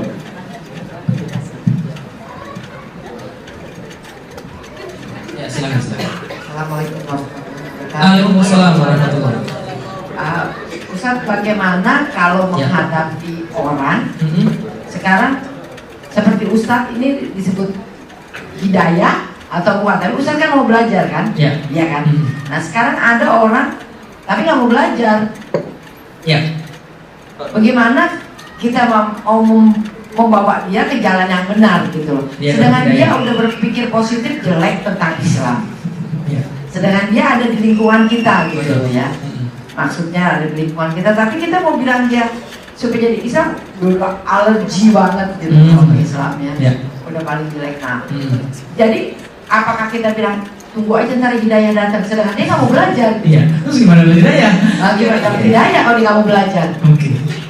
Karena paling nggak kan keluarganya berdoa atau mudah-mudahan ini keluarga saya dapat hidayah. Nah, dari mana itu dapat hidayahnya? Betul, terima kasih. Ibu tahu ketika saya masuk Islam apa yang terjadi pada bapak saya dan ibu saya? Ngamuk, Bapak sekalian. Kenapa dia ngamuk? Karena bapak ibu saya itu benci dengan Islam dan saya paham tentang itu.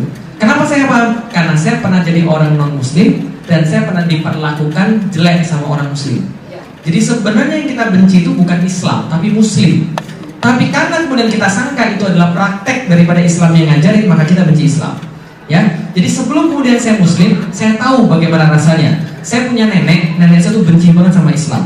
Muslim sebenarnya. Ketika kemudian saya pindah agama, dia bilang begini, "Lik, kamu boleh masuk agama apapun asal jangan Islam." Kenapa? Karena nenek saya ceritain seperangkat kemudian kejelekan-kejelekan orang muslim. Dan saya kemudian mengalami juga memang begitu. Yang seperti saya sudah ceritakan kemarin. Nah, tapi kemudian ketika saya masuk Islam, bapak saya kemudian saya ajak diskusi 3 tahun baru merubah pandangan dia tentang Islam. 3 tahun. Diskusi setiap minggu minimal 3 jam. Untuk kemudian mengorek pemikiran dia yang salah dan kemudian mengganti dengan pemikiran yang bagus. Tapi bapaknya Ustaz sudah masuk Islam? Belum. Karena itulah tidak ada formula yang pasti top tier dalam berdakwah. Tugas kita cuma ngasih yang mana di sini? Tugas kita cuma ngasih yang Tugas kita cuma ngasih yang ini dan ini. Tapi yang ini itu kehendak dia dan kehendak Allah. Artinya apa? Kalau tugas kita di sini sudah kita kemudian kasih, itu insya Allah benar. Nah, gimana kemudian cara merubah orang-orang kayak begini yang kemudian dia keras kepala, sudah kemudian benci dari Islam? Saya kasih tahu ibu sekalian, cara merubah opini orang tentang sesuatu ada 2 cara. 1, banyaknya kuantitas. 2, tingginya kualitas. Contoh, kalau ada orang yakin 100% bahwa Islam itu jelek, yang harus kita sampaikan adalah perbanyak kemudian informasi pada dia bahwa Islam itu tidak jelek. Karena orang berpikir tergantung apa yang sering dia dengar. Contohnya begini, nih contohnya nih, apapun makanannya, minumannya, teh botol sosro. Kenapa bisa mikir begitu? Karena kita sering dengar. Maka yang kita sering dengar itu yang menjadi pikiran kita, ya kan ya? Nah, yang kedua, kualitas argumen. Yang pertama, kuantitas argumen. Seberapa banyak kita dakwah sama dia? Kuantitas argumen. Yang kedua, kualitas argumen. Kualitas argumen itu apa? Ketinggian argumen kita. Contoh, ibu saya pernah bilang gini, udah Lik, gak usah pergi Jumatan, percuma aja pergi Jumatan, kan Tuhan maha tahu tentang hatimu, yang penting hatimu aja baik, gak usah pergi Jumatan. Sekarang ikut kami pergi ke puncak. Saya bilang apa? Mi, Allah yang mengajarkan saya untuk hormat pada mami, dan saya nggak boleh bantah sedikit pun. Allah juga mengajarkan agar saya taat pada dia. Jadi kalau mami mengadukan saya dengan Allah, sorry berat, saya harus milih Allah. Kemudian ibu saya bilang, kamu tuh terlalu ekstrim, semua agama tuh sama. Apa yang saya jawab? Benar nih, semua agama sama. Benar, semua agama sama. Yaudah mami masuk Islam aja. Ambil saya, kan sama. Dan kalau semua agama sama, udah mami masuk Islam aja. Lalu ibu saya tahu, apa kemudian dia tahu? Oh iya benar, ternyata agama nggak sama, karena dia nggak mau masuk Islam, gitu kan ya? Nah itu namanya kekuatan argumen. Artinya dengan argumen kita bisa mengajak orang untuk berpikir, oh iya ya. Nah, itu kekuatan argumen itu. Yang dari tadi saya lakukan adalah mengubah cara pandang Bapak Ibu sekalian tentang takdir. Nah itu namanya kekuatan argumen. Tapi kalau cuma diulangi sekali, nggak akan paham, maka harus berkali-kali. Gitu loh. Nah jadi kalau dakwah sama orang cuma sekali dua kali ngarepin dia berubah, jangan harap. Emang kita Rasul, gitu kan ya? Rasul doang yang bisa ketemu orang 2 menit langsung jadi beriman. Kalau kita tuh bukan Rasul. Artinya adalah apa? Kadang-kadang kita terlalu tidak sabar dalam berdakwah. Makanya kemudian saya sama bapak saya pelan-pelan. Nah dia berubah. Mulai awalnya kemudian dia merasa bahwa ini adalah jelek, lama-lama kemudian dia merasa bahwa oh iya benar, ini agama benar ini. Nah ini tinggal kemudian ini aja kekuatan kita, mau gak kita sabar dalam berdakwah. Kan kita ya, contoh dia menganggap jihad itu bunuh orang misalnya. Tapi kan saya bisa tunjukin pada dia bahwa jihad itu bukan perkara bunuh orang, tapi perkara adalah sebuah cara yang diberikan oleh Allah dan Rasul untuk mempertahankan diri. Gitu maksudnya. Kita bukan kayak orang Kristen, ditabuk pipi kiri kasih pipi kanan, itu parah itu. Nah maksudnya. Tapi dalam Islam jihad itu apa? Contoh begini nih. Kita punya anak dan istri, kita diserang orang rumah kita bela diri nggak? Kalau kita malah menyerah, itu sama aja mengorbankan anak istri kita. Nah jihad itu begitu ceritanya. Ada sebuah metode perlindungan diri itu maksudnya. Nah, dan juga metode penyebaran agama yang ketika mendapatkan hal-hal fisik, kan gitu ya. Nah, kita jelasin pelan-pelan. Dia kemudian mengira bahwa Islam itu kemudian kasar. Kita jelasin pelan-pelan. Begini loh ceritanya. Dia lihat dari kita bahwa kita berlaku baik dan sebagainya. Itu menjadi dakwah daripada dia. Kita jelasin bahwa kita nggak pernah benci Nabi Isa, kita nggak pernah benci Yesus, dan kita nggak pernah benci orang kafir. Kenapa? Karena kita sebenarnya sayang, makanya kita dakwah. Kita kasih tahu, tahu nggak di dalam Islam kita nggak boleh ngomong lebih tinggi suara daripada orang tua. Dan kalau orang tua bilang apa, kita harus nurut. Kita nggak boleh bantah. Walaupun orang tua salah, kita nggak boleh bantah sedikit pun. Karena kenapa? Walaupun orang tua salah, nggak boleh bantah di situ. Tapi kita bisa rubah dengan cara yang lain. Kita punya etika di dalam Islam, dan dia nggak mendapatkan itu dari anak-anak yang lain. Itu kan dakwah pada dia kan ya. Pelan-pelan. Nah itu jadi tuh. Jadi kalau kemudian kita mau mendakwai orang, dia nggak berubah-berubah, bisa jadi satu memang dia bebal, tapi seringnya kita nggak sabar. Iya tuh ya. Iya memang begitu. Nah makanya Rasulullah sabar ketika dakwah, karena kita nggak tahu kapan kemudian dia mendapatkan hidayah. Ingat ketika Rasul ditanya, saat mana yang paling menyedihkan dalam hidupmu ya Rasulullah? Rasul jawab, ketika saya berdakwah ke Taif. Ketika saya berdakwah ke Taif, jadi Rasul itu ketika itu ditinggal oleh istrinya Khadijah, sedih banget kan ya? Oh itu sedih luar biasa. Ditinggal lagi oleh pamannya, meninggal, sedih luar biasa lagi. Maka saat itu dia mencari perlindungan pada orang-orang Taif. Wahai orang Taif, terimalah Islam, tegakkanlah Islam dan saya jadi pemimpin Anda. Apa yang orang Taif lakukan? Dia mencaci Rasulullah, menyuruh anak-anak lemparin batu pada Rasul. Jadi banyak anak-anak yang lemparin batu pada Rasul, sampai kakinya Rasul itu darah di sini mengalir ke bawah. Sampai kemudian dikatakan bahwa kainnya Rasul itu jadi berwarna merah.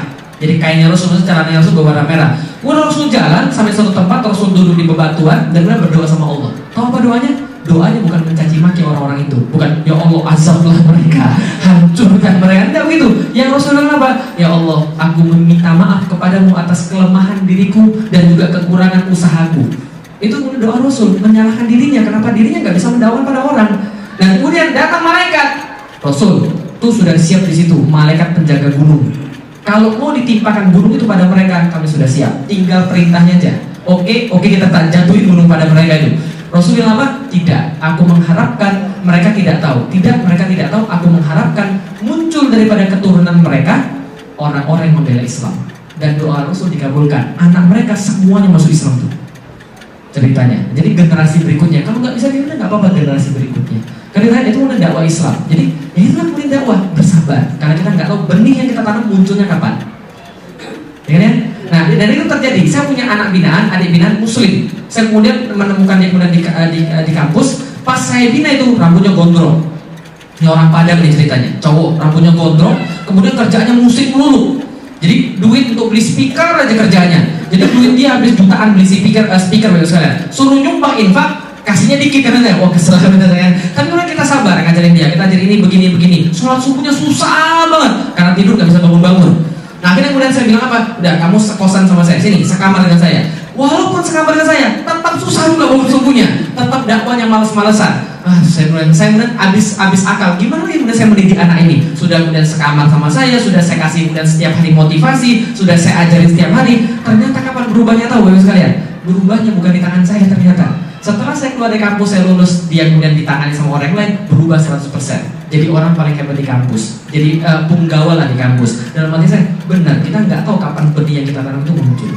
Yang jelas yang kewajiban kita apa? Tuh yang kewajiban kita tuh. Perbanyak kemudian argumen-argumen akal, sampaikan wahyu Allah pada dia, biarkan kemudian dia mikir dan Allah kemudian memberikan wahyu pada dia. Insya Allah. Yang penting kalau kita ini doang nih, bukan ini. Karena ini adalah haknya Allah nih. Haknya kita cuma dua ini nih. Jadi kira-kira begitu. Oke, ada pertanyaan lagi silahkan.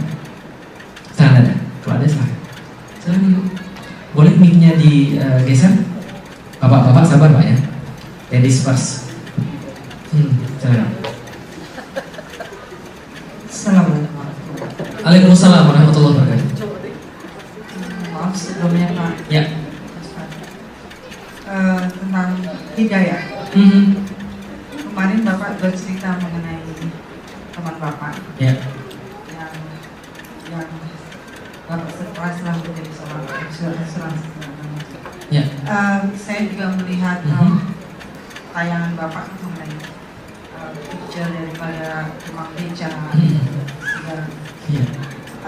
Saya mengingat surah Al-Jumu'ah ayat 53. Wa annibu ila rabbikum wa aslimu lahu min qabli an ya'tikum azab summa la tasurun. Ya. Artinya?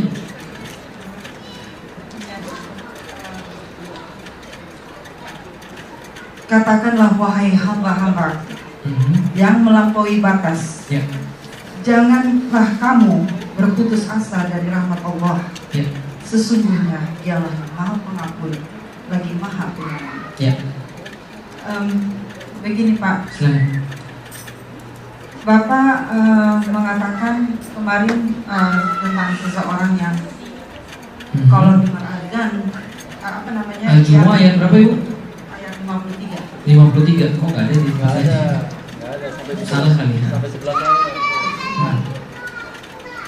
Wa anibu ila rabbikum wa aslimu lahu min qabli an ya'tikum adzabun summa la tasurun. Ya. Mungkin bukan Jumu'ah ya. Az-Zumar. Az-Zumar. Az-Zumar. Ya. Oke. Ya, seperti Bapak kan mengatakan di tukang becak Pak ya, Ya. gambar tukang becak. Apakah itu dia akan menjadi seorang kaya? Tapi tentu Bapak kan pernah mendengar seorang tukang becak tiba-tiba jadi miliuner Pak ya. Betul. Narkoba jadi ustaz. Nah, begitu kan tayangan seorang yang tadinya di narkoba jadi ustaz segala macam. Ya. Nah itu berarti kan dapat hidayah Pak ya. Betul. Lalu Bapak mengatakan tidak mungkin yang kemarin itu Bapak cerita mengenai seorang yang Jadi dapat baca. hidayah karena mendengar azan. Ya. Nah, bagaimana juga yang terjadinya kemarin September 11 yang sebanyaklah masuk Islam. Karena azan. Nah, itu berarti Bapak tidak eksis dong Pak. Kalau Bapak kalau cerita Bapak mengatakan bahwa Bapak mendapatkan hidayah. Tapi yang lain itu berarti tidak eksis dong. Kalau Bapak katakan karena dengar azan dia menjadi seorang muslim. Itu saja Pak. Oke. Itu aja. Baik, terima kasih. Ini adalah ayatnya. Kul ya ibadi, katakan wahai kemudian hamba-hambaku alladzina asrafu, yang kemudian tusrif, yang mereka kemudian sarofa, berlebih-lebihan, melampaui batas dalam kemudian diri mereka sendiri. Jangan berputus asa dari rahmat Allah. Wala tayasu min rauhillah. Jadi maksudnya kemudian jangan berputus asa daripada rahmat Allah. Ini adalah orang-orang yang kemudian sering berbuat dosa. Sering nggak kita kemudian mendengar ada orang, saya tuh udah nggak diterima lagi deh kemudian sama Allah. Saya sudah kemudian banyak dosanya, saya malu minta sama Allah. Itu orang berputus asa. Katanya katanya ulama yang dirangkai daripada hadis-hadis Rasul, orang yang berputus asa dengan rahmat Allah itu dosanya lebih besar daripada maksiat dia. Apa maksudnya? Jadi ada orang maksiat nih, Tapi gara-gara dia takut Allah nggak mengampuni dia lebih maksiat lagi, itu lebih besar dosanya daripada dia kemudian dosa-dosa yang telah lalu. Jadi dosa berputus asa dari rahmat Allah itu dosa besar. Jadi jangan pernah berputus asa daripada rahmat Allah, karena itu dosa besar. Nah, bagaimana kemudian dengan orang yang kemarin? Ada orang-orang yang kemudian miskin, orang kemudian yang tukang becak tiba-tiba jadi orang kaya. Kenyataannya kan begitu kan ya? Tapi kenapa kemudian saya bilang kemarin orang-orang yang kemudian dulunya miskin tetap aja miskin besoknya? Nah, jadi gini Bapak sekalian, ingat kata-kata saya kemarin? Yang saya minta digaris bawahi, kalau dia tidak berubah, maka Allah tidak akan merubah keadaan dia, kan gitu ya? Tapi kalau dia berubah, apapun bisa. Narkobaan bisa jadi ustaz. Orang yang kemudian orang yang jadi tukang becak bisa jadi kemudian orang kaya. Bisa. Syaratnya apa? Dia berubah. Karena gini Bapak sekalian, orang-orang semua berlaku itu. Yang tidak berubah dapatnya itu aja. Makanya Einstein, kenal Einstein? Einstein bukan muslim kan ya? Tapi Einstein berkata begini, siapa yang pengen dapat hasil berbeda dengan cara yang sama, dia orang gila. Sekali lagi ya, siapa yang pengen dapat hasil yang berbeda dengan cara yang sama, berarti dia orang gila. Berarti kalau pengen dapat cara yang berbeda, gunakanlah kalau pengen dapat hasil yang berbeda, gunakanlah cara yang contoh misalnya, istri saya mau masak opor ayam. Mau masak lodeh, jadinya opor. Serius, pas pertama-tama kali masak di rumah, masak lodeh jadinya opor. Saya bilang, kok kamu hebat banget sih, masak lodeh jadinya opor. Resepnya resep lodeh jadinya opor. Berarti kemudian dia gagal atau tidak? Dia gagal atau tidak? Dia tidak gagal. Dia menemukan cara membuat opor. Ya kan ya? Benar nggak? Benar nggak? Kan maunya lodeh, tapi kan dia nggak gagal ya. Dia berhasil menemukan cara membuat opor. Kalau dia ulangi cara yang sama dan bahan yang sama, dia pasti dapat opor lagi. Kalau dia ulangi cara yang sama, dia akan dapat opor lagi. Gimana caranya supaya dia bisa dapat lodeh? Cari resep lain. Berarti resep itu salah. Gitu kan ya? Kalau masih kemudian nggak berhasil juga, cari orang yang sudah bisa buat lodeh. Lihat dia cara masaknya. Kan gitu kan ya? Tapi harus berubah. Tapi kalau nggak berubah, ya hasilnya itu aja. Maka itu digarisbawahi. Kalau dia tidak berubah. Kita sudah dakwah dengan orang begini caranya, nggak berhasil, ya rubah caranya, kan supaya hasilnya juga berbeda. Itu adalah hukum universal, bukan hanya hukum di dalam Islam. Nah, yang pertama. Yang kedua, bagaimana dengan orang yang kemudian mendengarkan azan yang masuk Islam? Banyak nggak orang mendengarkan azan masuk Islam? Banyak, sebanyak orang nikah masuk Islam. Ya kan ya? Tapi yang saya sampaikan kemarin adalah satu-satunya cara yang diperbolehkan oleh Allah di dalam Al-Quran untuk beriman adalah dengan berpikir, bukan dengan nikah, bukan dengan dengar azan, bukan dengan mimpi, gitu kan ya? Karena itu bukan cara Islam. Loh kalau gitu gimana dengan orang yang sudah masuk Islam karena azan? Boleh saja, tapi dia harus lanjut berpikir. Karena kalau dia nggak berpikir, keimanannya nggak kuat. Benar, segitu aja. Lihat nggak banyak orang yang sudah masuk Islam karena nikah terus sudah selesai nikah keluar lagi? Iya banyak. Itu karena apa? Karena dia nggak berpikir. Lihat nggak banyak orang kemudian mimpi lalu masuk Islam, dia keluar lagi setelah kemudian masuk Islam. Banyak. Maka ketika saya ditanya, suatu hari ketika saya diwawancari, Ustaz masuk Islam gara-gara apa? Saya masuk Islam karena berpikir. Bukan Ustaz, maksud saya kejadian spiritual gitu, yang fenomenal gitu. Maksudnya gimana? Ada cahaya yang menir terang atau mimpi dan sebagainya. Saya bilang saya nggak mau dengan begitu-begitu. Nah kenapa? Kalau kita masuk Islam gara-gara begitu, apa bedanya kita dengan orang-orang yang lain? Setelah saya masuk Islam, 3 minggu setelah saya masuk Islam, ibu saya ngasih saya CD. Nih, nonton di CD. Apa nih, Mi? Saya lihat judulnya apa? Kesaksian Pendeta Yosua Yasin. Saya masih ingat banget. Dan itu cerita ada seorang ustadz masuk ke dalam agama Kristen, Katolik. Dan kemudian setelah saya nonton, sebelum saya nonton saya bilang begini, Mi, taruhan. Ini dia masuk Kristen, pasti kalau nggak gara-gara duit, 2 gara-gara wanita, 3 gara-gara mimpi. Ternyata setelah saya nonton begitu, oh bener, saya benar bermimpi. Dulu saya ustadz, kata dia. Ketika saya ustadz, saya nyuruh orang bakar-bakarin gereja. Saya bilang, ketika jadi ustadz aja dia sudah salah, kan dia. Suruh bakarin gereja orang itu kan salah. Terus dia bilang, tapi suatu malam saya bertemu dengan Tuhan Yesus bermimpi dan sebagainya. Saya katakan, alah, kalau ini cuma alasannya, saya bilang sama ibu saya, sorry nih, tapi kalau saya ketemu dia bukan saya sombong, tapi kan saya patahkan argumennya dalam 1 kali ngomong. Ini kan kekuatan argumen. Lalu apa yang mau saya bilang? Saya mau bilang sama dia, apakah kalau saya mimpi ketemu Michael Jordan, lantas Tuhan saya Michael Jordan? Paham ya saya? Berarti kan bukan itu kemudian menyebabkan kita beriman. Kita beriman karena kita berpikir, bukan karena mimpi. Kalau kita mimpi hari ini ketemu Yesus, besok ketemu dengan Buddha, ya kita keluar lagi. Kan ya? Kalau kita hari ini ketemu Muhammad mimpinya, besok ketemu yang lain, kita keluar lagi. Dan hati-hati, belum tentu ketika kita mimpi merasa ketemu Rasulullah Muhammad, itu benar Rasulullah Muhammad. Loh, Tapi kan setan tidak bisa menyerupai Rasulullah Muhammad. Itu berlaku pada pada zamannya sahabat. Kenapa? Zamannya sahabat, Bapak Ibu sekalian, mereka melihat Rasul dengan mata dan kepala mereka sendiri.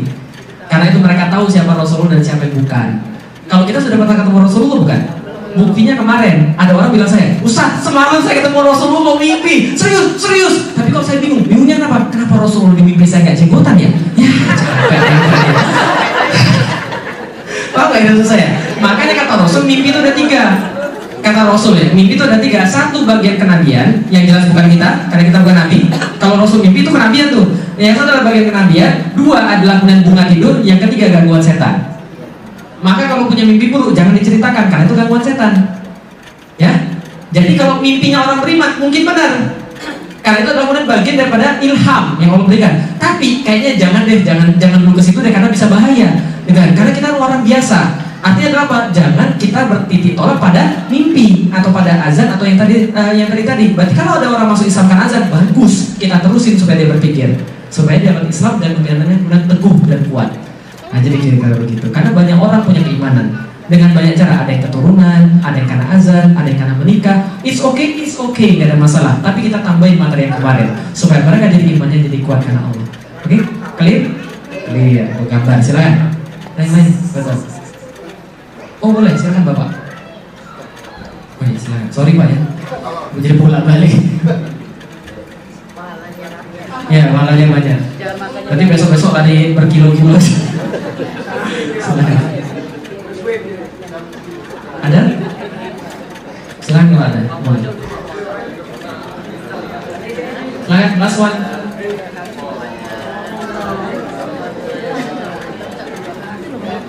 Assalamualaikum warahmatullahi wabarakatuh. Waalaikumsalam warahmatullahi wabarakatuh. Silakan Pak.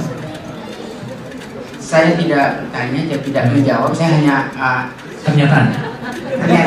Ya, mungkin kalau tidak saya salah, minta maaf. Yang pernah saya baca bahwa kita sebagai manusia yang awam, Ya. apabila mimpi seperti itu kami dari setan. Ya. Jadi tidak perlu diyakini. Yang pernah saya baca hanya kelas nabi Ya. yang mendapatkan mimpi itu Ya. datangnya dari Allah. Ya. Karena nabi itu tahu persis mana yang datangnya dari Allah, Betul. mana itu setan. Ya. Jadi saya hanya menambahkan kalau kita sebagai orang awam yang mimpi katanya nabi, katanya dapat wahyu dan besok aku jadi nabi, kalau menurut saya salah. Ya. Terima kasih Pak, maaf kalau saya salah. Gak ada masalah. Betul sekali Pak. Jadi memang nggak salah. Saya tambahkan sedikit lagi. Ada sebuah hadis yang mengatakan begini. Jadi suatu hari ada seorang sahabat tanya sama Rasul, ya Rasulullah, saya pernah bermimpi. Mimpi saya ada awan, lalu kemudian keluar tali, lalu kemudian tali itu keputus. Nah, lalu kemudian dia tanya sama Rasul, tafsir mimpi saya ini apa kira-kira Rasul? Rasul ketawa. Sebelum Rasul menjawab, Abu Bakar bilang, Rasul biar saya ngatin. Oke, Rasul kata, Abu Bakar silakan ngatin. Abu Bakar dulu, akhirnya begini, bla bla bla bla bla bla bla bla. Rasul senyum lagi dan bilang, Abu Bakar artinya setengah benar setengah salah. Jadi setingkat Abu Bakar aja yang mengartikan mimpi setengah benar setengah salah, apalagi dukun. Sekalian. Jadi kalau zaman sekarang betul, yang itu yang saya katakan tadi, kalau kita dapat mimpi ya sudah anggap aja itu bunga tidur. Ya kalau benar-benar ketemu kemudian mimpi ketemu Muhammad, ya alhamdulillah. Tapi jangan kemudian gak usah kemudian diumbar kemana-mana. Maksud saya. Jadi karena bisa jadi benar, bisa jadi salah. Karena kita nggak bisa lihat Rasul langsung kemudian dengan kita nggak pernah lihat Rasul gitu maksudnya. Nah tapi ya alhamdulillah. Yang kita kemudian inginkan bukan hanya mimpi di malam hari, tapi benar-benar impian. Kalau nanti meninggal ketemu Rasul, itu mantap. Gitu kan ya? Bisa meluk Rasul, bisa ngomong sama Rasul, itu kita kemudian impikan harusnya. Nah jadi itu, saya menambahkan saja. Oke, ada yang lain? Terakhir? Sudah ya? Selesai ya? Ada? Oke, boleh, silakan. Silakan.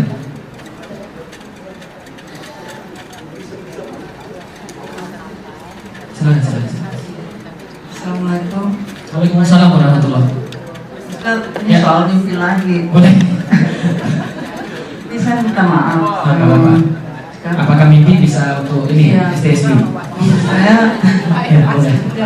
kan saya menderita penyakit kanker. Jadi waktu saya mau dioperasi kan, saya tuh mimpinya bukan mimpinya ketemu sama ayah ibu saya sudah meninggal. Dan sesudah itu, setiap saya menderita sakit lagi, itu sering datang lagi. Jadi maksud saya tahu itu bukan mimpi, tapi kenapa saya harus mimpi orang yang sudah meninggal?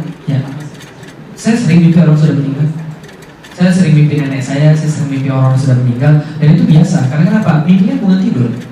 Dalam artian yang kita bisa mimpin hanyalah yang ada di kepala kita. Yang aneh mimpin orang lain yang nggak pernah kita kenal.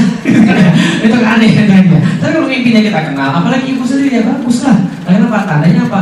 Karena kita menghargai dia. Ya kan? Dia adalah ingatan kita dan sebagainya, itu tidak ada masalah.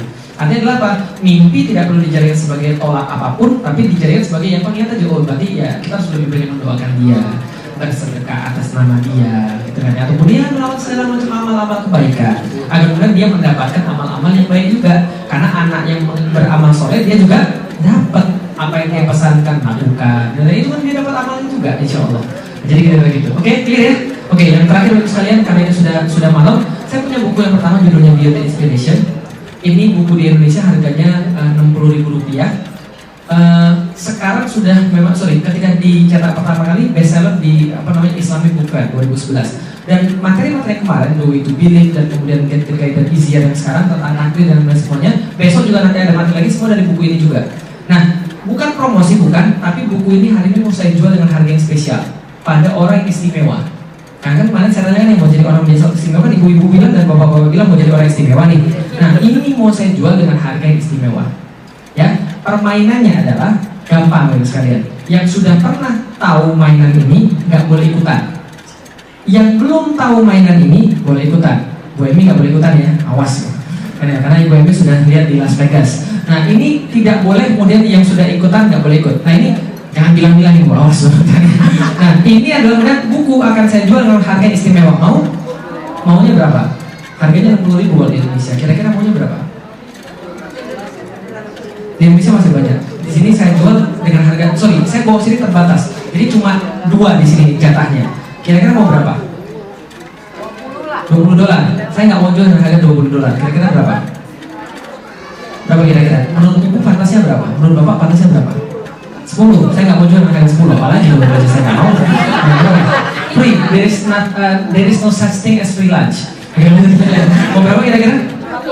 50. Saya nggak mau jual 50. Berapa? Nggak mau. Oke. Berarti baik-baik untuk sekalian. Saya mau jual dengan harga 75,5 sen. 75,5 sen. Kan harga spesial. 75,5 sen. Saya nggak mau naikin dan saya nggak mau turunin harganya. Saya mau 75,5 sen. 75,5 sen dalam duit Amerika, ya, bukan duit di kertas, bukan. 75,5 sen. Saya nggak mau naikin harga, saya nggak mau turunin harga. Apa enggak? Saya nggak mau naikin harga, saya nggak mau turunin harga. Caranya sederhana. Siapa yang punya 75,5 sen, yang maju pertama kali kasih saya duitnya, dia dapat bukunya. Silakan. 75,5 sen. Saya nggak mau naikin harga, saya nggak mau turunin harga. Yang pertama kali datang 75,5 sen. Silakan. Berapa? Setengahnya mana? Enggak, 75,5 sen. Ini 75 sen. Kurang 5 sen. 75,5 sen. Setengahnya mana? 75,5 sen. Bukan $75 loh. 75,5 sen. Berapa? Setengahnya mana? Oke, 1 sen. Terus setengahnya? Setengahnya gimana terus? Nah, terus gimana kalau nggak ada? Kan harus pas. Setengahnya gimana? Ini bukan 75,5. Ini setengahnya gimana ya? Kira-kira? 75,5 sen. Oke, 75,5 sen. Ini setengahnya gimana nih? Sen kita nggak punya. Nah, 75,5 sen. Nah, coba itu berapa? 2. Oke, setengah sennya mana? Ini bukan setengah, itu 1 sen itu. Gak ada. Terus gimana kalau nggak ada? Oke, siapa yang punya 75,5 sen terbuka? Ini belum. 75,5 sen. Setengah sen itu gimana? Nggak boleh dibagi 2. Nggak boleh dibagi 2. Oke, kalau saya jual pasti ada yang bisa beli. Las Vegas ada yang bisa beli, San Francisco ada yang bisa beli. 75,5 sen. 75,5 sen. Kalau nggak ada, nggak mungkin saya jual. Las Vegas bisa beli dan kemudian San Francisco bisa beli. Dua nggak boleh, saya cuma jual 1. Enggak, tapi saya jual 1 2.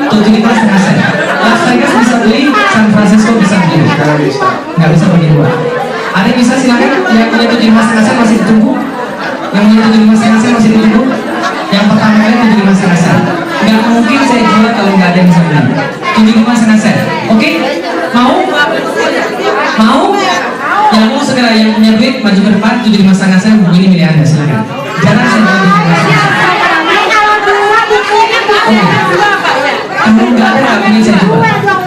Pasti ada caranya. 75,5 sen. 75,5 sen. 75,5 sen. Enggak boleh beli dua, boleh beli satu aja. 75,5 sen. Ayo coba ibu sekalian, karena kita udah mau makan ini. Oh, nggak boleh pakai permen, duit. 75,5 sen. Silakan maju, boleh, silakan. Nggak boleh pakai rupiah. 75,5 sen. $1. Terus sisanya gimana? Ikhlasin, serius. Makasih ibu sekalian.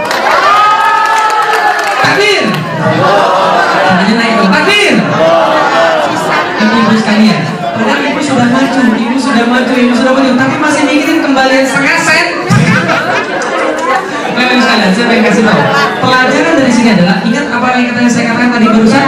Kalau orang mau berbuat baik pasti banyak mikir, betul begitu? Apa yang kemudian ibu dan bapak bayangkan ketika saya kemudian bilang 75,5 sen? Nggak mungkin ada.